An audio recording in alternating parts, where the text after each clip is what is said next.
পড়ছিলাম হৃদয় মাঝে হঠাৎ তুমি, কলমে সানা শেখ। পর্ব সংখ্যা ২৮। আলতাব মাহমুদ আজ সোফায় বসে আছেন রুমে না গিয়ে। আলভিও সোফায় বসে আছে। ঐশী রহমান ডাইনিং রুমে বসে আছেন। মেহবুবা মেহের ঐশী রহমানের দিকে তাকিয়ে বললেন, এখানে বসে আছো কেন? ঘুমাবে না? হ্যাঁ, আপনি যান, আমি একটু পর যাচ্ছি। মেহবুবা মেহের ডাইনিং রুম থেকে বেরিয়ে নিজের রুমের দিকে এগিয়ে যান। যাওয়ার সময় সোফায় বসে থাকা দুই বাপ ছেলের দিকে তাকান। দুজন এভাবে বসে আছে কেন? কেউ কারোর সাথে তো কথাও বলছে না। প্রায় 10 মিনিট পর ডাইনিং রুম থেকে বেরিয়ে আসেন ঐশী রহমান। হাজবেন্ড আর ছেলে এখনো সোফায় বসে আছে। মাকে দেখেই সোফা ছেড়ে উঠে দ্রুত গতিতে এগিয়ে গিয়ে মায়ের হাত চেপে ধরে আলভি। তারপর টেনে নিয়ে যেতে শুরু করে নিজের রুমের দিকে। আলতাফ মাহমুদ সোফা ছেড়ে উঠে গিয়ে ঐশী রহমানের হাত টেনে ধরে থামিয়ে দেন। তোমার মায়ের হাত ছাড়ো আলভি। আলভি বাবার হাত থেকে মায়ের হাত ছাড়িয়ে নেয়। এই, কে আপনি? এই বাড়িতে কিভাবে প্রবেশ করলেন? আবার অভদ্রের মতো আমার মায়ের হাত টেনে ধরছেন। যান নিজের কাজে। হতভম্ব আলতাফ মাহমুদ। ঐশী রহমান মুচকি মুচকি হাসছেন হাজবেন্ডের মুখ দেখে। আচ্ছা জব্দ হচ্ছে লোকটা। দেশে আসার পর থেকে ছেলেটাকে অনেক কথা শুনিয়েছে। দেখো এখন কেমন লাগে। আলভি পুনরায় ঐশী রহমানকে টেনে নিয়ে সিঁড়ির দিকে এগিয়ে যেতে যেতে বলে, আম্মু, কোথা থেকে কে এসে তোমার হাত টেনে ধরছে? তুমি কিছু বললে না কেন? তোমার আব্বুর মুখটা দেখো একবার, কিভাবে তাকিয়ে আছে। আলভি ঘাড় ঘুরিয়ে তাকায়, তারপর দ্রুত মাকে নিয়ে নিজের রুমে চলে আসে। ডোর লক করতে করতে বলে, ওই রুমে তুমি যাবেই না আর। ঐশী রহমান হাসতে হাসতে বেডের উপর বসে পড়েন। আলভি নিজেও হাসতে হাসতে মায়ের পাশে এসে বসে। আলভি হাসতে হাসতে বলে, আমাকে চ্যালেঞ্জ করে। আমি যে তারই ছেলে সেটা হয়তো ভুলে গিয়েছিল। তুমি বললে না, এই কে আপনি? তখন তোমার আব্বুর মুখটা দেখার মতন হয়েছিল। আমার কাজ ছিল আব্বুকে হতভম্ব করা, আর সেটাই হয়েছে। কি রিয়াকশন দেবে সেটাই বুঝতে পারিনি। নড়াচড়া করতেও ভুলে গেছে বোধহয়। ছেলে হয়ে বাপকেই চিনতে পারোনি, আবার অভদ্র বলেছ। বেচারা আর কি রিয়াকশন দেখাবে? আলতাফ মাহমুদ এখনো আগের মতোই দাঁড়িয়ে আছেন। বউয়ের হাত ধরেছে বলে শেষ পর্যন্ত অভদ্র হয়ে গেলেন। বউয়ের হাত ধরলে যদি অভদ্র হয়, তাহলে অন্যের হাত ধরলে কি হবে? ঘুরে দাঁড়িয়ে সোফায় এসে বসলেন আবার। এখনো ছেলের বলা কথাগুলো কানে বাজছে। ছেলে হয়ে বাপকে বলল, এই, কে আপনি? এত এত টাকা পয়সা খরচ করে এ কেমন ছেলেকে বড় করলেন তিনি? বাপের কাছ থেকে মাকে কেড়ে নেয়। বাপকে বলে, এই কে আপনি? আবার বলে কিনা অভদ্র। তিনি অভদ্র? বজ্জার ছেলে। সেন্টার টেবিলের উপর রাখা পানির গ্লাস হাতে নিয়ে ঢক ঢক করে পানি খেয়ে নিজের রুমের দিকে এগিয়ে আসেন। আজকে রাতেও ঘুম হবে না। এর প্রতিশোধ তিনি নেবেনই। ছাড়বেন না এই বদ ছেলেকে। পাই টু পাই হিসেব করে প্রতিশোধ নেবেন। সকালের নাস্তা সেরে বাড়ির বড়রা বাদে বাকি 5জন তৈরি হচ্ছে শপিং মলে যাওয়ার জন্য। যতটা সম্ভব আজকে শপিং করে নিয়ে আসবে। আলভি তৈরি হয়ে মায়ের রুমে আসে। মায়ের ড্রেসিং টেবিলের সামনে দাঁড়িয়ে হিজাব বাঁধছে। হয়েছে তোমার? মায়া ঘাড় ঘুরিয়ে আলভির দিকে তাকায়। আর একটু। মুখ ঢেকে যাবে কিন্তু। হ্যাঁ, ঢেকেই যাব।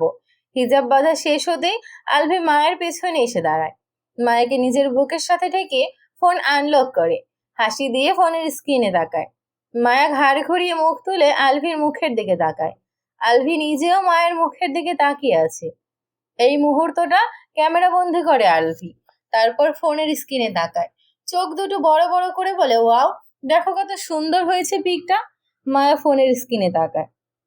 আসলে অনেক সুন্দর হয়েছে পিকটা। একে অপরের চোখের দিকে তাকিয়ে আছে। দুজনের ঠোঁটেই হাসি আছে। এবার ফোনের দিকে তাকাও। এত পিক তুলতে হবে কেন? আমাদের দুজনের একসাথে কোনো পিক আছে? বেশি কথা না বলে আমি যা বলছি তা করো। আছে তো। কোথায়? ফটো অ্যালবামে। ওই ন্যাংটা কালের পিক? ঠিক করে হেসে ওঠে মায়া। কোনো রকমে হাসি চেপে বলে, ওগুলো ন্যাংটা কালের পিক? তো অ্যালবামে তো কারো ড্রেস ছাড়া পিক দেখলাম না আজ অব্দি। তোমার মাইন্ডটা তো খারাপ কেন?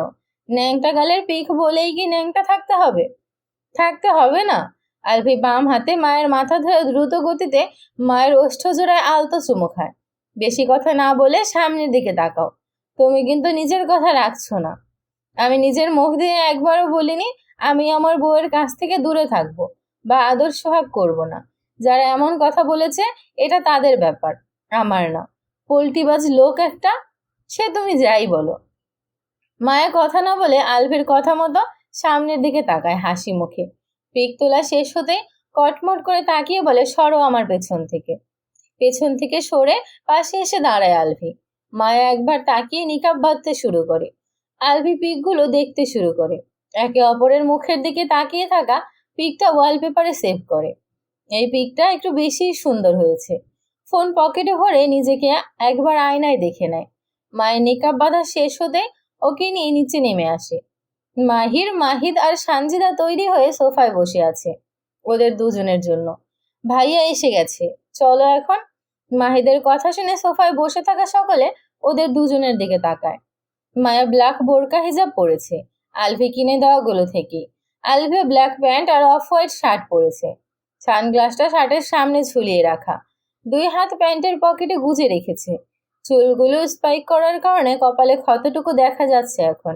বিয়ের আগে এই দাগ মিশলেই হয়, না মিশলে বউয়ের দাগ আঘাত নিয়ে বিয়ের পিঁড়িতে বসতে হবে। মান্তাসাকে কোলে তুলে নেয় আলভি। তারপর 5 জন বাড়ি থেকে বেরিয়ে আসে। শপিং মলে এসে সানজিদা, মাহির আর মাহিদ মায়া আর আলভিকে একা ছেড়ে অন্য পাশে যায় নিজেদের ড্রেস দেখার। আলভি মায়াকে সাথে নিয়ে এসে দাঁড়ায় লেহেঙ্গা শপে। দেখো কোনটা ভালো লাগে। মায়া লেহেঙ্গাগুলোর দিকে তাকিয়ে আবার আলভির মুখের দিকে তাকায়। আস্তে আস্তে বলে, তুমি দেখো, তুমি পরবে, তুমি চুজ করো, তুমি দেখবে, তুমি চুজ করো। মায়ের কথা শুনে আলভির মুখে হাসি ফুটে ওঠে। একটু ঝুঁকে মুখটা মায়ের কানের কাছে এনে বলে, আমি শুধু দেখবো না তো। মায়া কপাল কুঁচকে বলে, আর কি করবে সেটা পরে বলবো, এখন বললে কি সমস্যা? সমস্যা নেই, কিন্তু আমি পরেই বলবো। মায়া আর কিছু না বলে লেহেঙ্গাগুলোর দিকে তাকায়। আলভি নিজেও তাকায় লেহেঙ্গাগুলোর দিকে। মায়ের চোখ অনুসরণ করে আলভির নজর আটকায় একটা মেরুন কালার লেহেঙ্গার দিকে।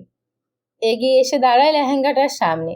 সেলস বয়কে ডেকে লেহেঙ্গাটা নামাতে বলে। ছেলেটা লেহেঙ্গায় নামিয়ে দেয়। তারপর হাসি মুখে বলে, বছর আমাদের শপে সবচেয়ে বেশি সেল হওয়া লেহেঙ্গা এটাই। আর সবচেয়ে মজার ব্যাপার হচ্ছে এটাই লাস্ট পিস। আলভি লেহেঙ্গাটা দেখতে দেখতে বলে, সব শপের মানুষেরাই একই কথা বলে।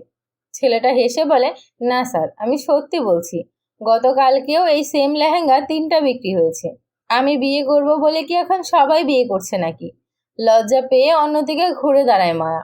ছেলেটা আবারও হেসে বলে, হবে হয়তো স্যার। আলভি মায়ার দিকে তাকিয়ে বলে, লেহেঙ্গাটা ট্রায়াল দিয়ে আসো। মায়া আলভির মুখের দিকে তাকিয়ে থাকে। এখন এই বোরকার উপর দিয়ে লেহেঙ্গা ট্রায়াল দেবে? আলভি লেহেঙ্গা এক হাতে জড়িয়ে ধরে অন্য হাতে দিয়ে মায়াকে টেনে নিয়ে ট্রায়াল রুমে ঢুকে যায়। সেলস বয়টা হাঁ করে তাকিয়ে থাকে বন্ধ হয়ে যাওয়া ডোরের দিকে। অল্প সময়ের মধ্যেই ট্রায়াল দেওয়া হয়ে যায়। ঠিক মতোই হয়েছে। লেহেঙ্গা সেলস বয়ের হাত দিয়ে এটাই প্যাকেট করে দিতে বলে আলভি। সেলস বয়কে নিজের দিকে তাকিয়ে থাকতে দেখে বলে, এমন অদ্ভুতভাবে তাকিয়ে থাকার কিছু নেই, এটা আমার বউ। ছেলেটা হেসে বলে, এরকম কিছু না স্যার। অনরত গার্লফ্রেন্ড বয়ফ্রেন্ড ঢুকে যায় ভেতরে, তারপর ঘন্টাখানেক পর ভেতর থেকে বেরিয়ে আসে। আমি তো অবাক হচ্ছি এটা ভেবে যে এত দ্রুত ট্রায়াল দেওয়া হয়ে গেছে দেখে। সারাদিন যদি ট্রায়াল রুমে বসে থাকি তাহলে বাকি সব দেখবো কখন? আর কিছু লাগবে না স্যার? শাড়ি লাগবে। আলভি নিজের পছন্দ এক off white gorgeous sari choose করে। মায়াকে দেখালে মায়েরও পছন্দ হয় শাড়িটা। শাড়ির সাথে ম্যাচিং করে দোপাট্টা নেয়। শপের ছেলেটা আলভির দিকে তাকিয়ে বলে, স্যার, আপনারা চাইলে দোপাট্টায় নাম লিখিয়েও নিতে পারেন। এটাতে নাম লেখানো যায়? আপনারা যেমন চাইবেন আমরা সেরকম ভাবেই তৈরি করে নাম লিখে দিতে পারবো, তবে একটু সময় লাগবে। আচ্ছা, তাহলে এটার মতো সেম ডিজাইন থাকবে, শুধু নামটা লিখে দিলেই হবে। Okay sir. নাম? আমার নাম আলভি, ওর নাম মায়া। আলভির বউ লিখবো স্যার? না, আলভির মায়াপরি লিখো। ছেলেটা আবারও আলভির মুখের দিকে তাকিয়ে থাকে। এই যাবৎ যতগুলো দোপাট্টায় নাম লিখেছে সবগুলোতেই অমুকের বউ তমুকের বউ লিখেছে। এই প্রথম কেউ বউ বাদ দিয়ে অন্য কিছু লিখতে বলল। কেনাকাটা শেষ করতে করতে দুপুর হয়ে যায়। সবে মাত্র সকলের ড্রেস আর জুতা কেনা শেষ হয়েছে। কসমেটিক্স কেনা এখনো বাকি রয়েছে। মান্তাসা বাড়িতে যাওয়ার জন্য কান্নাকাটি শুরু করে দিয়েছে। বেচারির ঘুম পেয়েছে এখন। মাহির আর আলভি কাঁধের উপর ঘুম পাড়ানোর চেষ্টা করছে, কিন্তু মান্তাসা এভাবে ঘুমাবে না। ও বাড়িতে গিয়ে বেডে শুয়ে আরাম করে ঘুমাবে। বারবার 22-22 বলছে, বালিশে শুয়ে ঘুমাবে। মাহির আলভির দিকে তাকিয়ে বলে, আমি আর সানজিদা বাড়িতে ফিরে যাই, তোরা বাকি কেনাকাটা শেষ করে আয়। আমরাও ফিরে যাই এখন। আগামীকাল না হয় মায়াকে নিয়ে আবার আসবো। যদি আবার আসবি তোরা আয়, আমরা যাচ্ছি। পকেটগুলো তুই আর মাহিদ কারে তুলে দে, আমি ড্রাইভারকে পাঠিয়ে দেব। বড় ভাইয়ের কথা অনুযায়ী তাই করে আলভি। মায়া আলভির দিকে তাকিয়ে বলে, আমার খিদে পেয়েছে, আমি বাড়িতে যাব। আলভিও অনুভব করে ওর নিজেরও খিদে পেয়েছে। সেই সকালে খেয়ে এসেছিল 2টো ব্রেড আর ডিম। এখন দুপুর হয়ে গেছে। মাহিদ গিয়ে বসে ড্রাইভিং সিটে। মাহিদ বলে, তুই ওখানে বসলি কেন? তুই ওদের দুজনের সাথে থাক। তুমি ভাবির সাথে পেছনে বসো, আমি ড্রাইভ করছি। ভাইয়া আর মায়া এখন লাঞ্চ করবে। আমি ওদের দুজনের মধ্য থেকে কি করব? সানজিদা বলে, দেখেছো, তোমার চেয়ে তোমার ছোট ভাইয়ের মাথায় বুদ্ধি বেশি। মাহির পেছনে বসতে বসতে বলে, ওর মতো আকাশগুলো তো আমি করিনি, তাই এরকম বুদ্ধি আমার মাথায় নেই। ঘাড় ঘুরিয়ে পেছন দিকে তাকায় মাহির। কপাল ফ্রু কুচকে বলে, কি অকাজ করেছি আমি? কি ভেবেছিস আমি কিছু জানি না? কি জানো? মাহির গম্ভীর স্বরে বলে, তুই কখন, কবে, কাকে নিয়ে কোথায় যাস সবই জানা আছে আমার।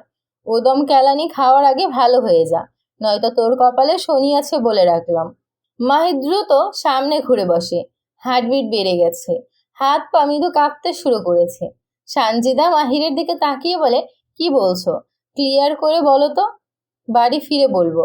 ওই শয়তান কার স্টার্ট দে। তুমি চালাও, আমার হাত পা কাঁপছে এখনই। আব্বুকে তো এখনো কিছু বলেইনি। কার স্টার্ট দিয়ে বলে। প্লিজ ভাইয়া, আব্বুকে কিছু বলবে না। আমার কথা শুনবি, তাহলে কিছু বলবো না। মাহিদ মনে মনে বলে, দুই ভাই মিলে পেয়েছেটা কি? সমান তালে ব্ল্যাকমেইল করেই যায়, একজনের পর একজন। আমি মানুষ একটা, দুজনের কথা কিভাবে শুনবো? মাহিদের ফোনে রিং বেজে ওঠে। ফোনের স্ক্রিনে তাকিয়ে দেখে আলভির নাম জল করছে। বিড়বিড় করে বলে, শয়তানের নাম নিতে নিতে শয়তান হাজির। সরি, শয়তানের কল এসে হাজির।